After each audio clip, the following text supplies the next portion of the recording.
Good morning, everybody, and welcome to the second session in this week's virtual conference, Virtual InvestTech, Technology's Role in the 20-Year Advice Relationship, because they are 20-year advice relationships. So it's a pleasure for me to be joined by Fraser Jack, who's going to be the host for this week. So welcome, Fraser, and thanks very much for your role. Thank you very much for having me along. It's an absolute pleasure to be involved.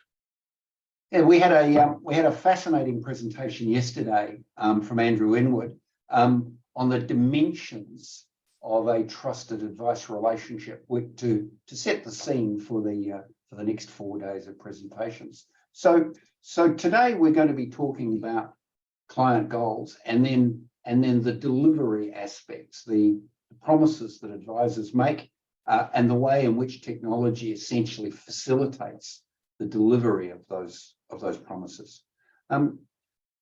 Fraser, I'll hand over to you in a moment. But just before I do that, I want to thank, of course, our sponsors who facilitated this week-long session, and talk a little about our upcoming IMAP events for this first half of 2023. It's going to be a really complex year in which to make investment decisions, in which to work with clients and to guide them. And our first major conference for the year, the Portfolio Management Conference in Melbourne on March the 7th, in Sydney on the 14th, and in Brisbane on the 21st, really tries to get to the heart through 20 or 25 sessions on how portfolio managers and advisors should be thinking about the investment decisions they have to make. And then in our webinar series in May, we'll be looking at effectively a mid-year update. How is it going? What have we learned in the first 4 or 5 months of the year? So Fraser, over to you to take us away on day 2 of Virtual InvestTech. Thank you, Toby. And I've had my coffee. I'm all revved up to go. We've got 2 amazing sessions today about to come down the internet at you.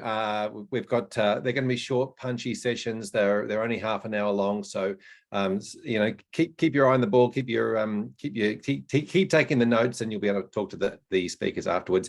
We did have an amazing session yesterday from Andrew Inwood, and we recorded it. So if you haven't, if you weren't able to make that session yesterday, you'll be able to check out the recording. There is CPD points available for those people that are online watching this, and don't forget to put your any questions you might have in the Q&A button there, because we'll be able to get to the Q&A button, and we'll be able to ask some questions at the end if we can get time. Yes, and again, we are recording this session as well. So Jacqui, I'll get you to put your screen camera on and your microphone on. Thank you for joining us at the InvestTech conference. Appreciate your input. How are you going? I'm very well, thank you, Fraser. Looking forward to 2023.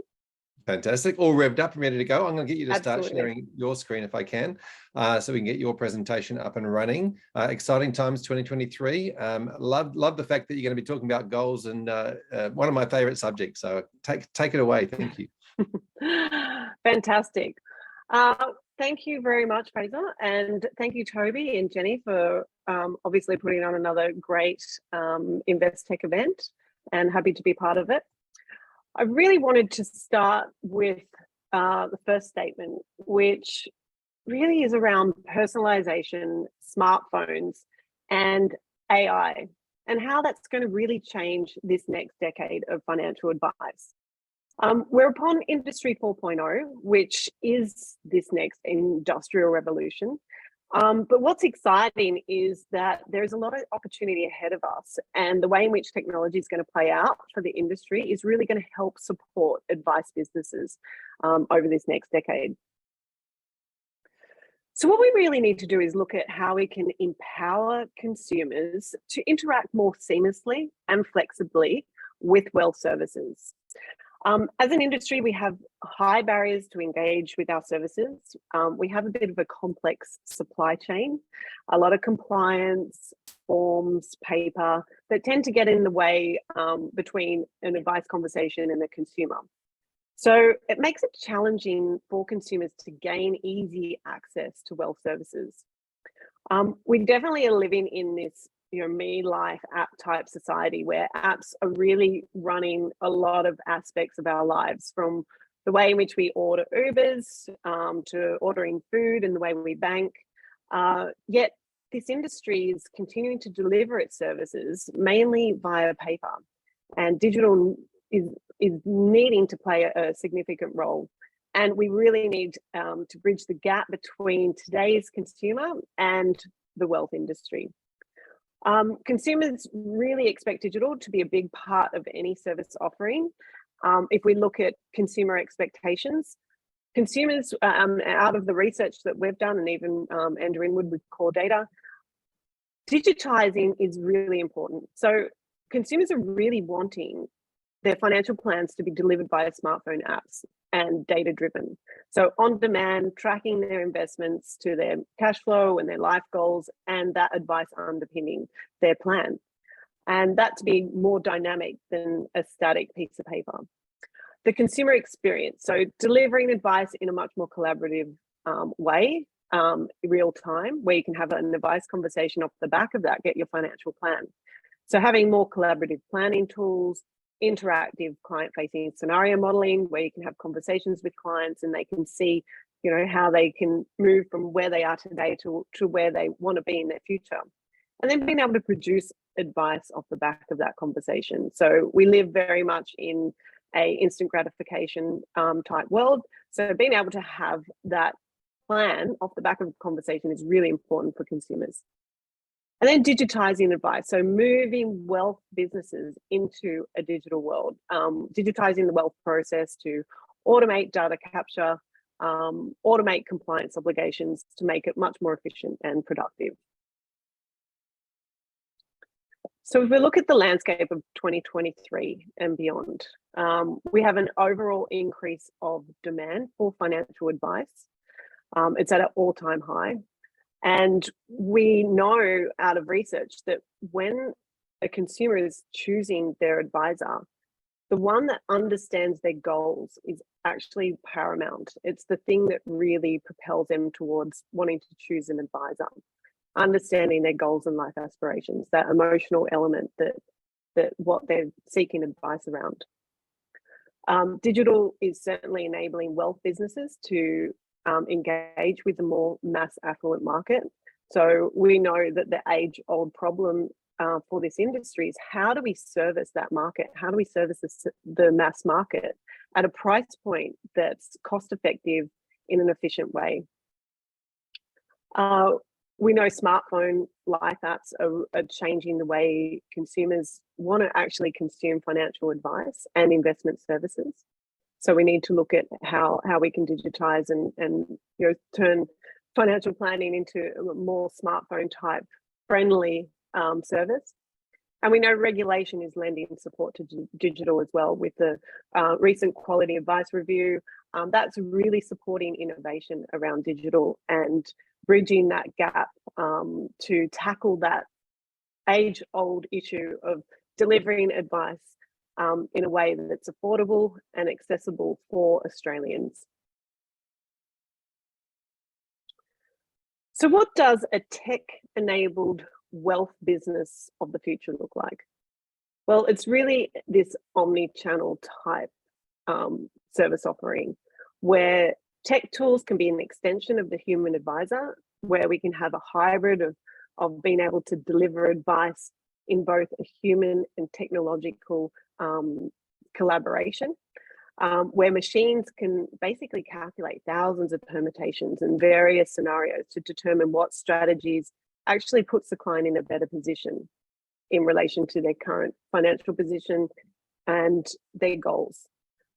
So having tools like that support the advice conversation, that can actually enhance the advisor, is really important. And we're going to see those more and more, especially this year, especially with the type of technology that we've spent years building, is around supporting that hybrid type experience that we deliver clients. Because at the end of the day, clients can go through a digital experience, but a human needs another human to validate their thinking. So that's really important to have that hybrid piece in it.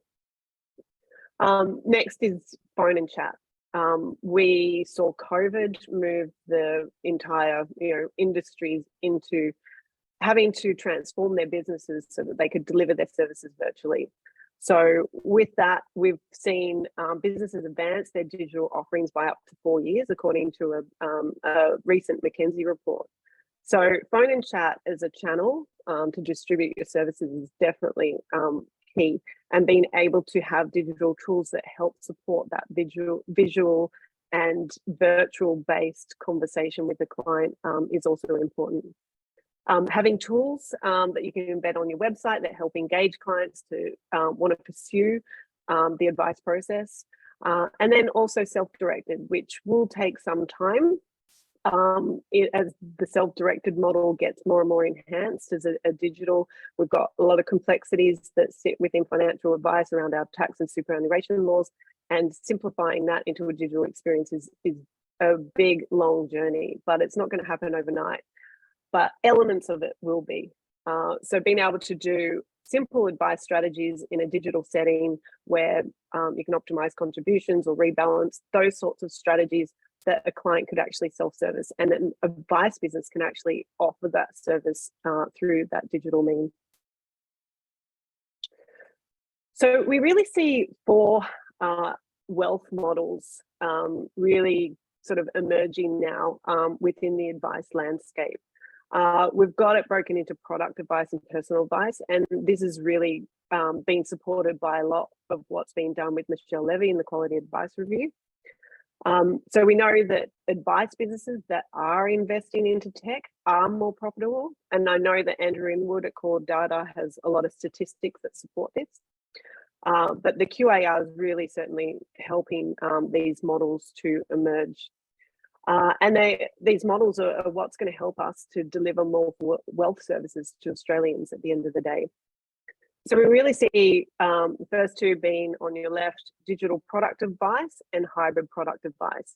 So we see providers like Six Parks, StockSpot, Aberdeen with their B2C type model, servicing consumers with more automated investment and superannuation products, providing that self-directed online experience. The second one is the hybrid, where a lot of these offerings have had to introduce a human advisor into the digital experience. So they've got now what they started with the digital experience now having that hybrid model, because they saw that human element was still fundamental within their service offering. But the 2 ones on the right is around personal advice, where we'll see digitization more and more of personal advice, and this hybrid personal advice model where technology is helping support advisors to have conversations with their clients. So a hybrid personal advice model really takes into consideration the client's entire financial position, all their life goals, and it provides more comprehensive or scaled advice as a high-touch hybrid of that human and technology experience. So technology providers like Optiva are providing that at a B2C level.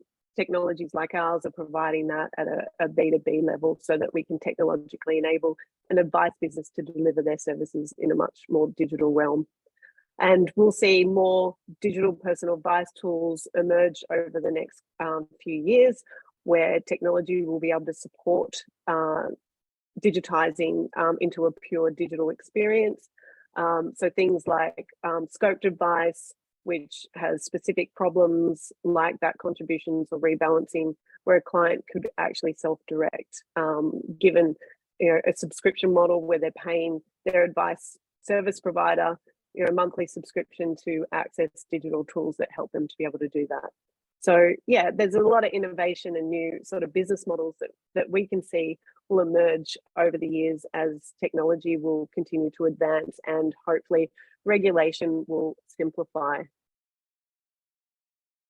In terms of the roadmap for goals-based digital advice, I really look at the industry similar to the way in which Elon Musk breaks down the driverless car. It's different levels of automation. So as we see on the far left, we've really delivered advice in a manual way via paper, SOAs. Consumers do struggle to engage with advice in this way, and the lack of collaboration and planning tools that have been available to advisors. So advisors have really used statements of advice to communicate their plans and using PowerPoints and whiteboarding strategies up, to explain the complexities of advice to a client. Over the next 12 months, we'll really move into this, what I call the hybrid, this more hyper-personalized advisor and client collaboration where technology is supporting the advisor. So digital planning tools with live scenario modeling. So being able to model out all the future possibilities that are available to a client and determine what's actually going to put the client in a better position.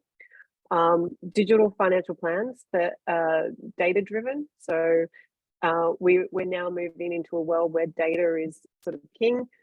We can bring in data to help support and link the advice more dynamically to the client's actual investments and the investment performance and their cash flow. So being able to hook up bank account data, mortgage loans, credit cards. So if you have a particular goal that is to pay down my credit card over a period of time, you can link, that strategy, cash flow strategy to, the credit card account and the goal, which is to pay down that debt. So it's utilizing advice in this hybrid way, in leveraging amazing tools that can help support advisors to really look good in front of their clients.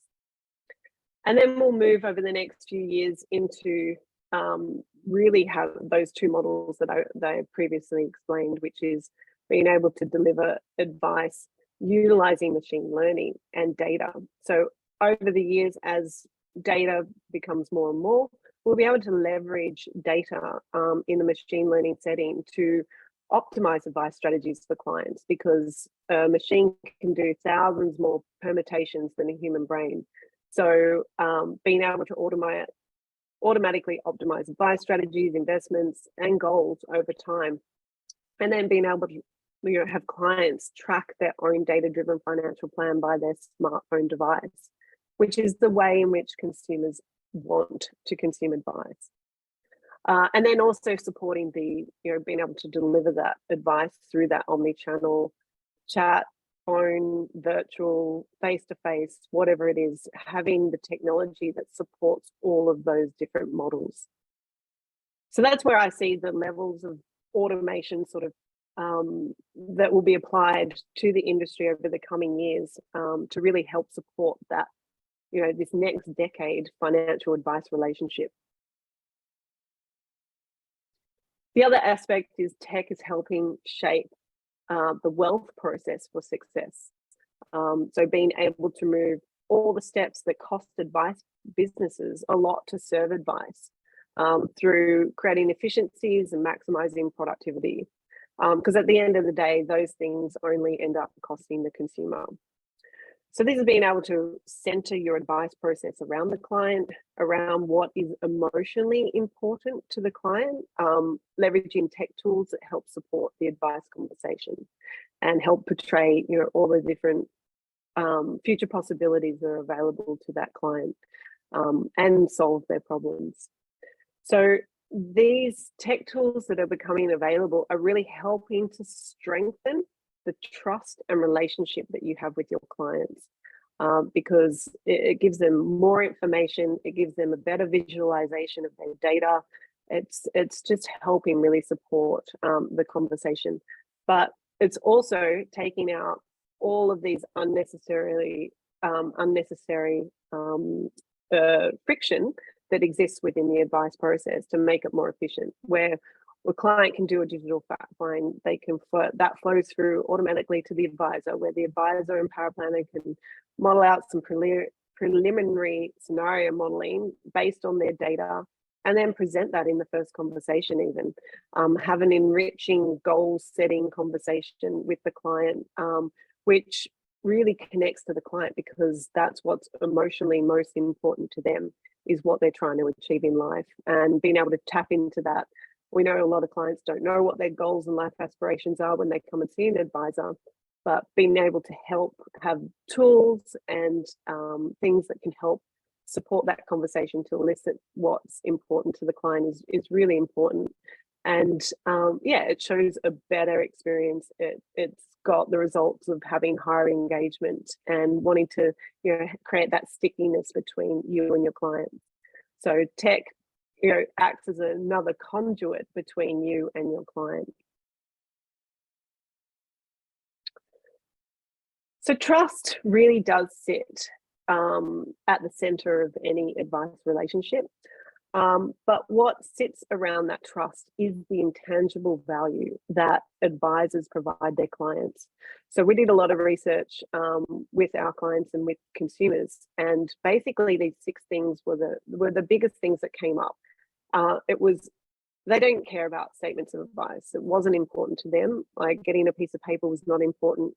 But what they cared about most of all was these intangible benefits, which was helping to solve their problems, helping them to be coached around their behaviors. So behaviors are usually blockers to, stop them from achieving their life outcomes or creating good savings habits towards retirement, or, certain things that they want to achieve in their life.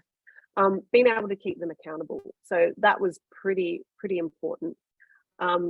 Helping them to make great decisions around their finances and around their life. So helping them make informed decisions, helping transform their situation. So we all like renovation shows where we watch a TV show and we can see the transformation of the house and its bare bones to then, the block, and us creating this beautiful home. And it's that transformation that we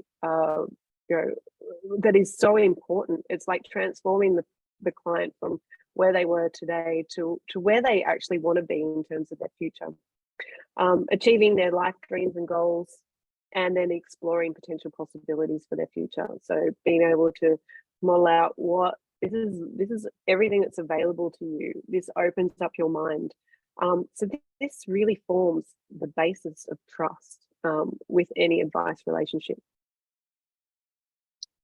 The other aspect is having goals at the center of the relationship, because we know that clients care more about their retirement goal, sending their kids to school or university, buying an investment property or their first home, or even protecting their family, or buying that boat that they've always wanted.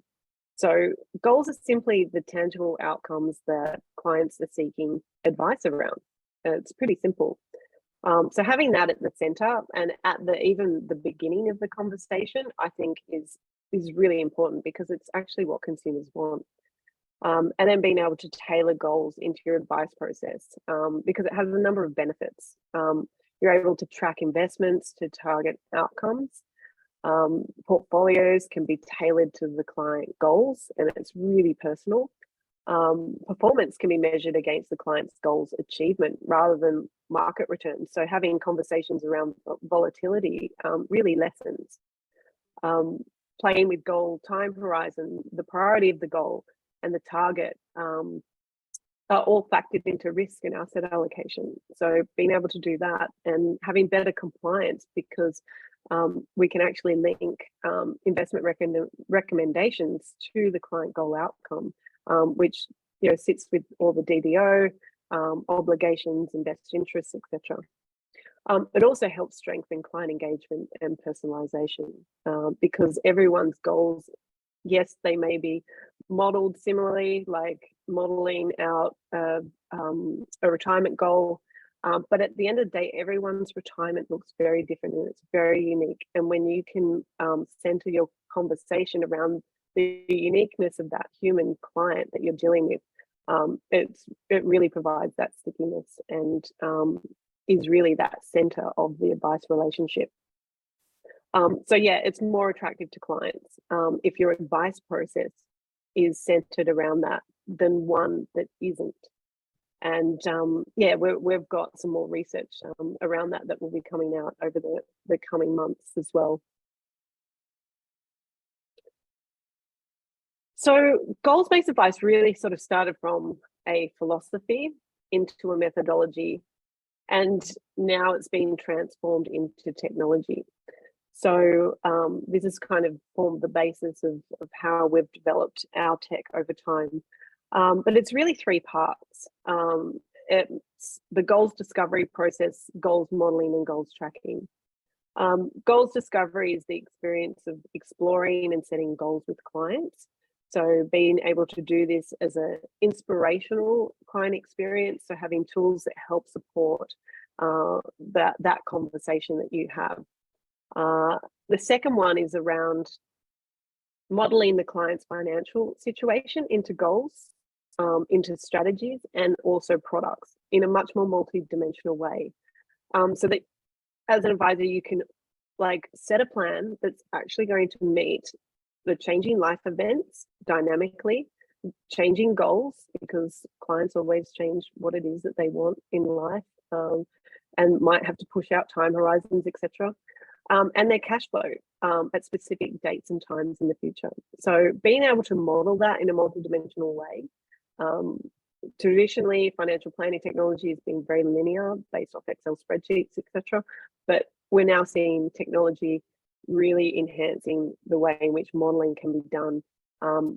Really sophisticated engine behind the scenes that's supporting a really great client experience. The third one is goals tracking. So being able to track the client's progress over time in relation to their goal. So that is the outcome. Not outperforming markets and having a conversation around that. It's around where they're at in terms of their progress towards achieving their goals. But it's also leveraging key levers like goal priority. We've got different priorities in our life, being able to prioritize what's important first. So what funding sources need to be priority over certain goals. Time horizon as well. So being able to push out goals because we need another year or two to save up. And also risk and asset allocation. So I look at goals in a different sense, where we have different risk profiles in relation to the goals that we want to achieve. So as an example, you have a retirement goal. It has a different risk profile and asset allocation to your kids' education or buying a boat or these other goals that you have. And being able to apply risk in a more specific way gives better outcomes and higher chances of client success. Traditionally, this industry has pulled everything into one. We do one risk profile with the client, then we set it across everything. So we really need to look at how we can tailor that based on the outcome that the client's trying to achieve, which usually has a different time horizon as well as part of that. So yeah, that's basically goals-based advice and the methodology. And we really need to look at how we can leverage goals-based technology to maximize our productivity, really strengthen client relationships, and help optimize the advice value proposition. So they're the three key pillars that I see this type of technology helping support advice businesses to become more efficient, more productive, and really engage clients and create that stickiness with clients and optimize the value proposition so you can demonstrate how your advice can put the client in a better position, and you can justify your fees and all of those elements around being able to clearly articulate your value proposition. So I know I've got to wrap up now. I know we've got Q&A, but if anyone wants to see this type of technology in real life, you can go to our website and book a demo or have a one-on-one session with one of our team. And we've also got a white paper that helps to explain how tech innovation is helping to lower the cost to serve. So thank you, everyone. I'll see if you've got any questions if we have time. Yeah, fantastic. Thank you, Jacqui. So we did have a question regarding the tracking. Obviously, love the concept of being able to track towards goals. Tell us a little bit more about how you do that. Yeah, so I mean, tracking is in terms of from our perspective, where we've got to in tracking, because tracking is quite complicated. You basically have to bring in a lot of data in order to track a client's goals. So you need to have all their investment data, pension, super, etc. You need to have their cash flow, their mortgage, their bank account data all hooked up. So all of these data points that come in need to be tech-based, and you need to have the right sort of technology that has a financial plan in a realm that's digital that helps track that. So we're on a journey where we've done that from an investment perspective, where we're tracking the client's goal. Like if there's an investment attached to it, we're tracking the goal in terms of the investment. But in the cash flow sense, that is actually coming. So we've got that on the horizon as part of our roadmap, which completes that picture of being able to really, truly track goals and having that data as a dynamic financial plan. Yeah, wonderful. And I love the idea of coming at it from the client perspective as well, understanding that, bringing an interactive client experience to the client rather than trying to make a compliance tool and adding compliance in the back end rather than the compliance tool. So thank you so much. And you mentioned that you got a white paper there and people can jump on the website and book a demo. Fantastic. Well, thank you for having me. Thank you for coming along. That sort of concludes the first half of our presentation today. And as we hand over to Eric Rocks, the man, I think he's got one of the best last names in the business. And of course, people will notice straight away that you're got a bit of an accent. Well, maybe we've got the accent compared to you. Yeah, trust me, mate. I don't have an accent, not at all. So you're coming to us from the other side of the world. Thank you for beaming in. Yeah, I'm in Canada. I'm enjoying winter up here. You should all come and visit anytime you like. Oh, open invitation. Do you hear that, everybody? You're all here that we're recording this, so come and stay at Eric's place. Now, you're coming to us from a company called SS&C. Do you want to tell us quickly a little bit about SS&C? Sure. SS&C is a software company. We've got about 26,000 clients globally. We do software and services. So we create software for the financial service industry, including wealth and asset managers, but we're also, I think, the world's largest administrator in the around the world. So we do a lot of outsourcing and a lot of other capabilities. Yes, fantastic, and a lot of the scale word, which comes up a lot too, which with you guys. So I'm keen to hear about that. Thank you for jumping on today. We're talking about delivering the promise. I might let you kick into your slides because I know you got a lot to say. Yeah, about 200 slides. I'll try to go quickly. No, I don't really have that many slides. So can you see it okay? Yes, we can see it. Excellent. Thank you very much. All right, well, I'll jump right into it. We have a quick safe harbor statement. I'll pop up here. I'm sure you want to read it end to end. Maybe you can screenshot it and maybe read it later. But let's jump into it. So I have a quick presentation today. I want to give you a brief history lesson about how we think about relationships and how we think about software and what's happening in the industry. A lot of what Jacqui was speaking about is kind of the same direction that we've been taking, and I want to talk a lot about that. I want to talk about functional approaches to operations, because we do believe that a solid operating environment is really key to maintaining those long-term relationships with your clients. That is is a key tenet. We see our clients staying with us for 20, 25. I have some clients that have been with us for 30 years, believe it or not. So it's a great business to be in, and definitely long-term relationships around the world. I got three themes that I want to talk to you about, and really talking about reimagining operations and reimagining how you look at your businesses. And these are things that are important, that if you do them right, you maintain great client relationships, you streamline your operations, you really create efficiency for your business. And if you do them wrong, they can be really painful. Things like security breaches and so forth, those can cause lots of issues in your business. But if you do them right, you've got everything under control. So let's start off with a brief lesson in history. So, if you think about what's happened over time, is that, things change really quickly. Between 1900 and 1980, not a ton of things changed in terms of technology. It was pretty consistent. Between 1980 and 2023, so many things have changed. It's incredible how much has really changed. And what you see is that, between that 1980 date that I kind of picked randomly and today, what you see is teams and firms have purchased and put together platforms and operations that may have best of breed components. They may have specialized internally developed pieces. They may have data management plans that are unique to themselves, and they have optimized over time. And I think most firms have done it. When I go and talk to our clients, that's what they've done. They've grown up with systems. They've grown up with workforces and work processes that are highly optimized. And for them to get better efficiency, and for them to improve past that, they have to make a really radical change, something that's disruptive. So they're starting to panic, saying, well, what can I do better next, because everything has been exhausted. So when you think about disruption, you think about, well, what's going to happen next? What can we do? We have to look at everything. We have to look at our technology, our people, our processes.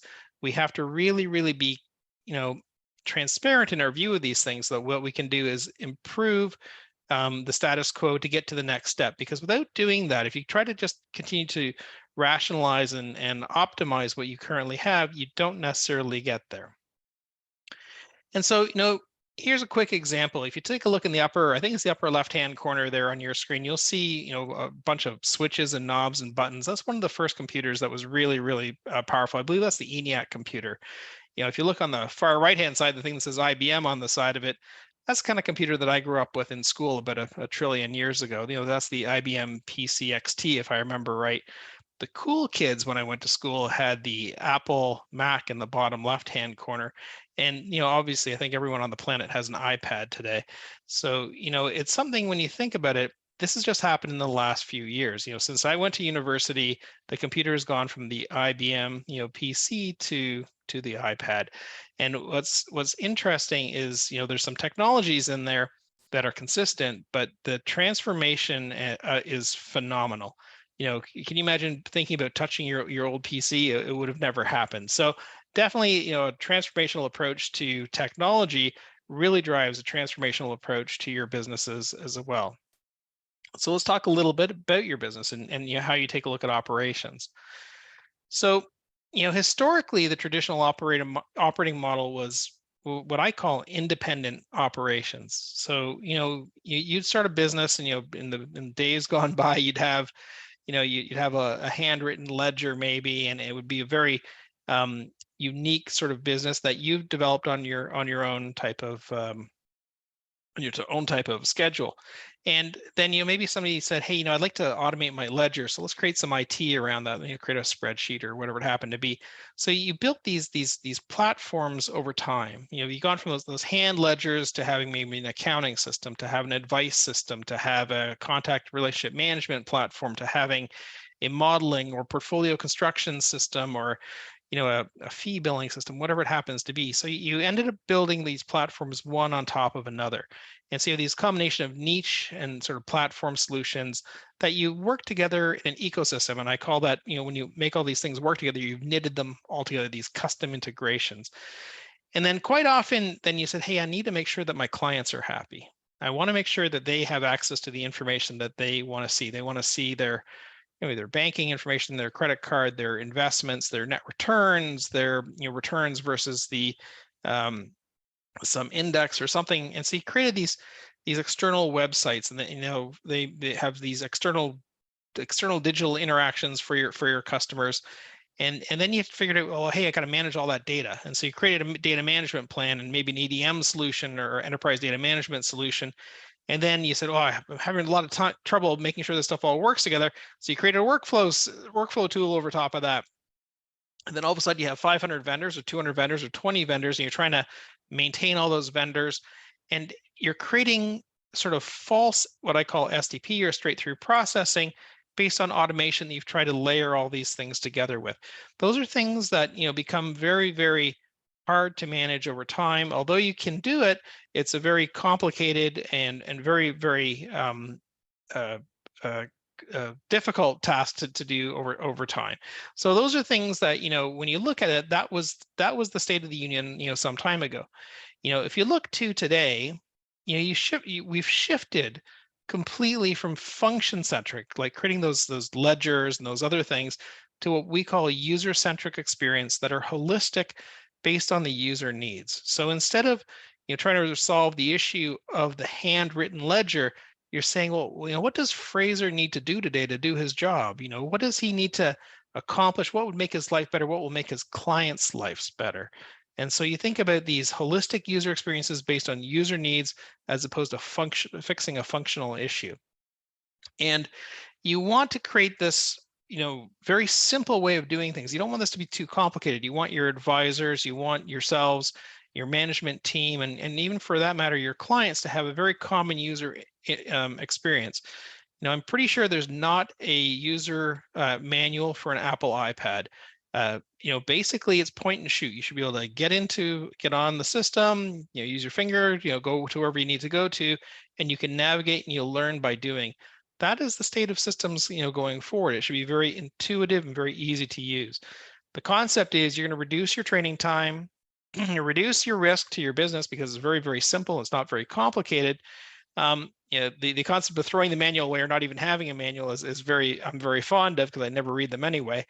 And making those systems as simple as possible and making them all work together holistically without the need for this external data management plan. And those are things that are easy to say and really, really hard to do. So let's take a look at a few different themes that we have, excuse me, in that marketplace, in that component. So if you take a look at the traditional views on data management, traditionally, I think pretty much every firm I've worked with has gone through these different types of modes of operation. So you have a data warehouse maybe, or a data lake or something like that, that is taking information and consolidating in some place so you can use it. So maybe taking data from your performance system, or maybe taking something from your CRM and trying to work those things so they all fit together so you can do something else with it. So this concept of data elements and what you're doing with that information becomes kind of blurred because it's all kind of munged together in a great big bucket of information. And what you end up having is repeated data in multiple systems. So one of the things I talk to clients about quite often is your source system isn't necessarily where you're getting your information from. Your source system may feed another system, which maybe enriches or obfuscates or does something else with that data. It goes to somewhere else, which is then maybe used for your, feeding your client portal or whatever it happens to do. So you have many, many different steps of information going from step A to step B and so forth. So when you look at this, and this is important for ensuring that your clients are getting what they need in a timely manner. The future of data management, in my view, is that you kind of get rid of these separate databases. You get rid of all this separate data elements that are repeated over and over and over again, and you think about data as being a core of your business, and that all that data is sitting in one single domain. It is saying this is my data, this is all my information I need to have, and everything that needs it is going to act on that same data. So I have a quick example here. If your portfolio valuation, your accounting system is operating on the same data as your performance system, and maybe your client communications, like your external website, your digital experience, all that data is the same. So whenever anything changes, it is always very, very up to date, and there is no requirement for synchronization. Everything is real time, top to bottom. Where that really shines is that if you have, accounting errors or accounting issues with your custodian, and those things get corrected, you want to make sure that that's corrected and then reflected in your trading platform right away, so that you can trade on the best data possible. You're not overbuying or overselling for your clients. So once that data is available to all the different components, everything's consistent, it's always accurate, it's all up to date.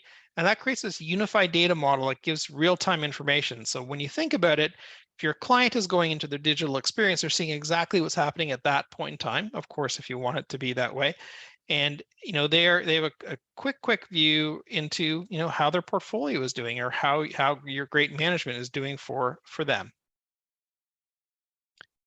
Another sort of theme I want to talk about is security, and talking a little bit about how important security is. And if you do this right, not a problem. If you're not careful with it, cyber attacks are a big deal.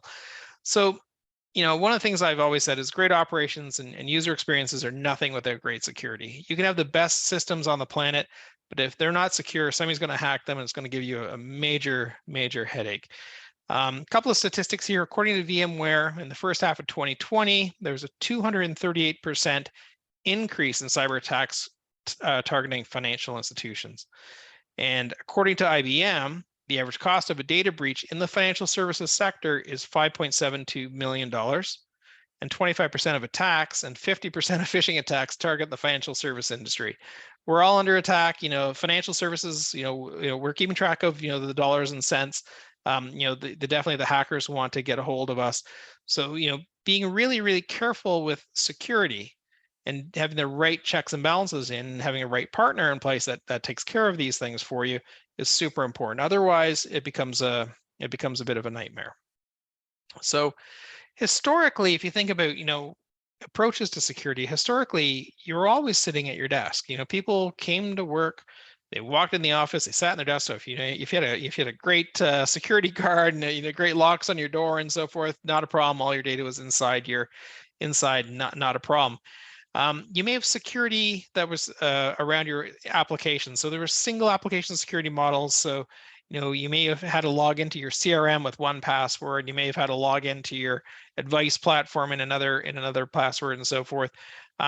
And you didn't have a lot of external connectivity. So there was a lot less opportunity for what I call data leakage, where information was going to go, potentially out to the, somewhere else outside of your office building.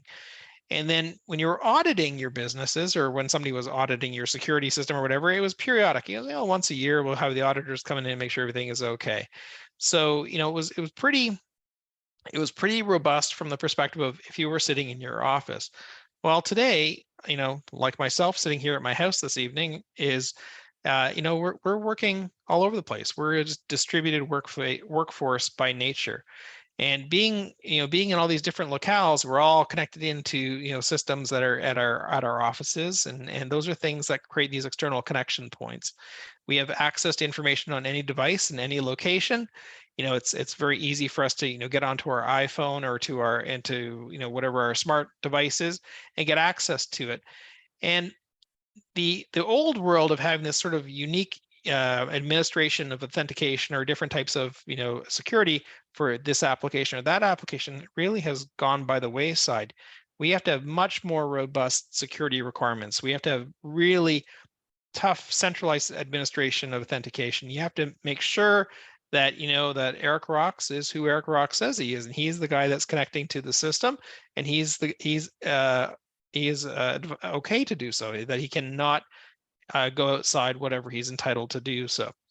So that is something that we take very, very seriously, and it's very, very important that you have a partner and you're taking a look at your business, that you have the right checks and balances in from a security perspective, because if you don't, it's going to be a pain, I guess is the best way to put it. So third theme I want to talk about is some of the models that we have and talking about the speed of information. This is for me is one of the more interesting pieces. So let's take a look at the evolution within our systems and how the world has really changed. If you remember that picture I put at the very top, that was around technology, about the different computers that have come over time. And it's no difference between that and what's happening in our workforce and how our platforms and processes are evolving. So if you think about it, what I've seen in the marketplace, historically, a lot of users worked in dedicated roles. They were working in operational roles or their investment roles, and they were doing specific tasks. And those non-differentiating roles, things that were not core to the business, it could be printing, it could be reconciliation, it could be different things. Those tended to be outsourced, and they were very, very that was the mode of operation. And those roles are now automated and creating ways that end users can now help themselves rather than having to go and seek information. So you've gone from very point solution operations to very, very highly automated operations with self-service capabilities. And that's something to me, I think is super exciting. So the sources of efficiency in operations today and how we run our business is what makes our businesses run better, but it also saves us money, or saves us money or makes us money, whichever way you want to think about it. You want to change that concept in your business about who can do what. That goes all the way from from your clients to yourselves to your businesses, and you want to think about, well, how can my team and how can my business create efficiency by self-serving. How can we make ourselves self-reliant in terms of when we want to get different tasks done throughout the course of the day or throughout the course of the investment life with our clients. So there's some reasons for doing that. Really what you want to try to do is you want to try to improve scale. You want to make your businesses more efficient so that you can have maybe more clients, you can support more client types of requests, more complicated requests in a very, very efficient way. So if Jacqui, for example, is an investor with you, and Jacqui calls and says, hey, I'd really like to know what my performance for my small cap Asia Pac fund is, compared to the S&P 500 benchmark. You can make up some kind of great scenario like that. If the advisor can get that information, and they can get that very, very quickly without having to call down to a performance department or call to somebody else and to try to frame that information together, but if you can get that very simply, you can provide that super high level of service to Jacqui that says, hey, it's you're beating the benchmark by 60 basis points or whatever it happens to be. Those are things that that self-service and that ease of operation really changes how you can service your clients. You want to spend your money where it makes sense, and reducing the overhead on critical functions is part of what that gets you. Timely access to information and intellectual assets, so you can answer those complicated questions that Jacqui's going to ask next time she calls you up, and having that immediate access to information. If you remember about 3 or 4 slides ago, I popped up that picture that had a single central data model, and in the scenario that I just told you, whatever Jacqui's asking for in that case, she's getting that information in real time as it happens, most up to date as it can be. It's not yesterday's information. It's not the day before's information. It is today's right at the minute information. So how do you attain that? Really it comes down to, let's use the right technology. Let's use the right types of information and capabilities that are in the marketplace today. And if you've built systems, and if you've been involved in the financial services industry, things have changed quite a bit. And concepts, having a centralized concept, excuse me, around data and user experience is one of the key tenets. But the other tenets are using technology that will learn and get smarter as you use more of it. That's machine learning.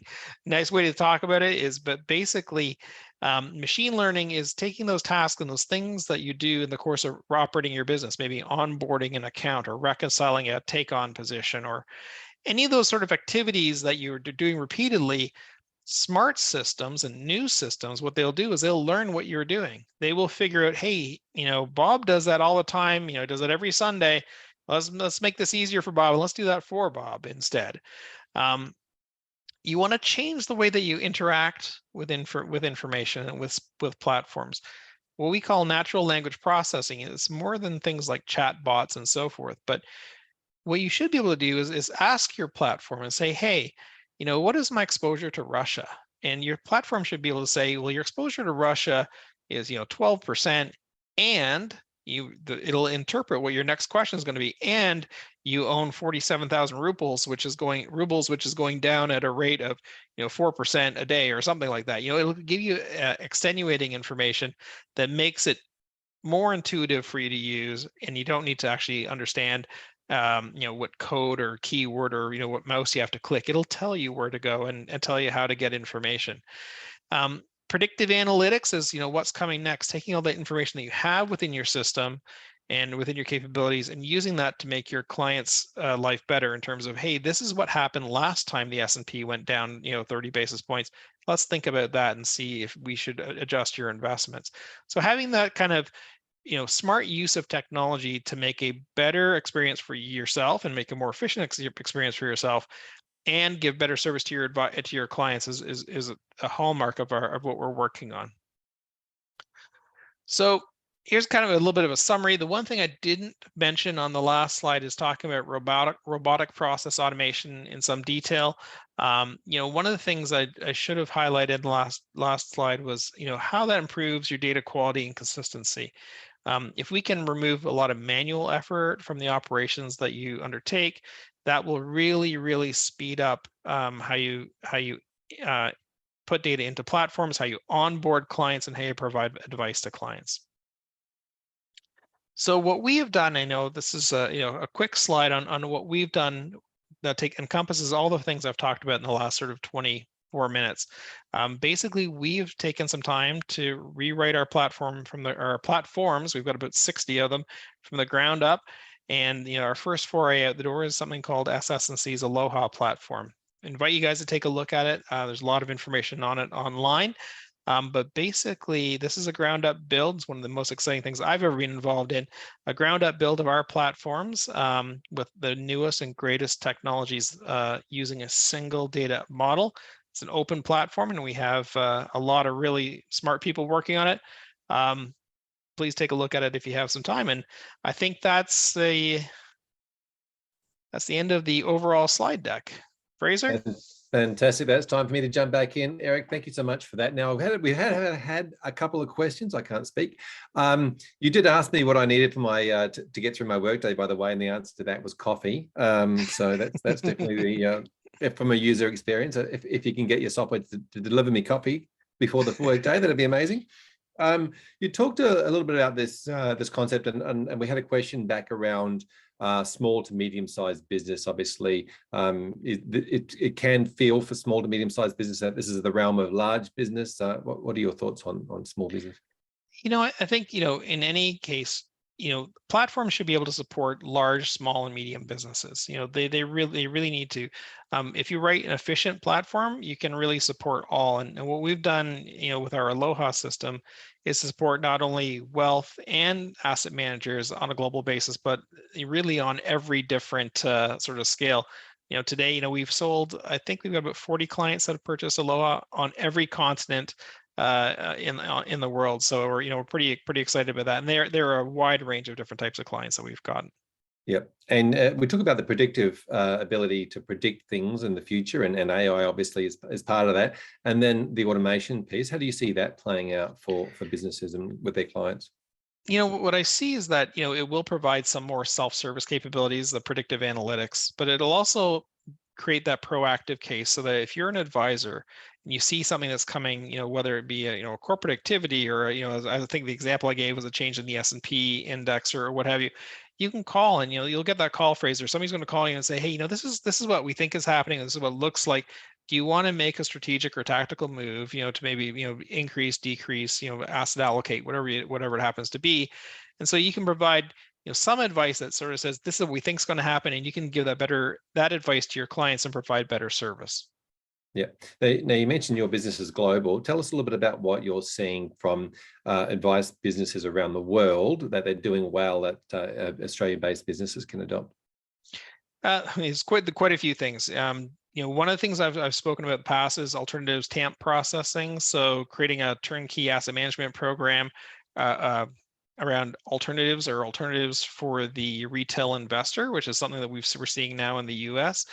Definitely, we're seeing the one account concept, which is something that has been talked about for a long time. But combining your investments, your checking, your banking, your life insurance or insurance products all into a single investment account, along with your investment advice business.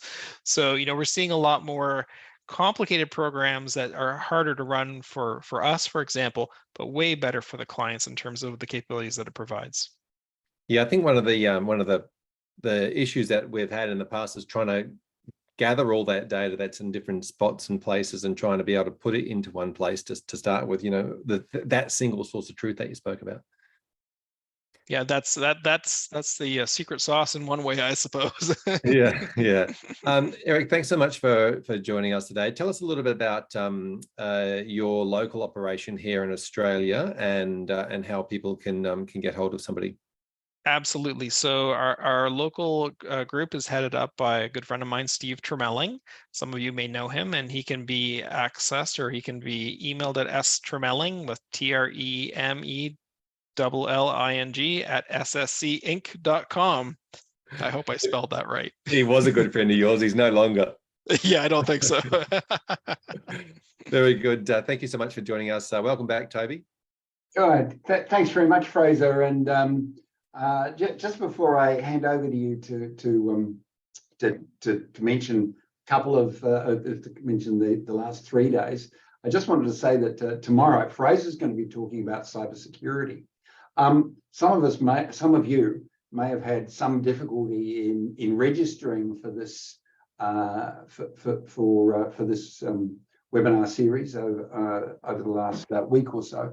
That's because we were under a sustained attack from Korea, a distributed denial of service attack, which happily we appear to have beaten off at some small risk to a slowdown in website availability. But it just goes to show that even tiny organizations like IMAP cannot assume that they'll slip below the radar and be invisible to the hackers. So Fraser, over to you to talk about the next 3 days of sessions. Yes, thank you. As we hit tomorrow, hump day in the conference. So Wednesday, as Toby mentioned, we'll be talking a little bit about cybersecurity. Not to freak everybody out, of course, just to try and provide some practical ideas and solutions going forward and what you can think about. We've got Paul Moran also tomorrow. There'll be 2 short sessions again tomorrow. Thursday, we kick in with Nathan Fradley, talking all sorts of things about how to choose ESG type investments and values and in bringing values into the conversation. We then got Premium after that, again, 2 30-minute presentations. But then on Friday, we get into the concept of Dr. Michael Colo and the Chat GPT. I always get those letters around the wrong way, which is going to be really, really exciting. So stay tuned, come back each day. As we said at the beginning of this session, there'll be CPD points available to everybody who shows up. If you can't show up, you can, of course, get the recording. So thank you, everybody, for being online, staying with us for the full hour. Really appreciate it. And we look forward to seeing you tomorrow. Thanks very much, Fraser. And I'm looking forward to it, and see you all again tomorrow.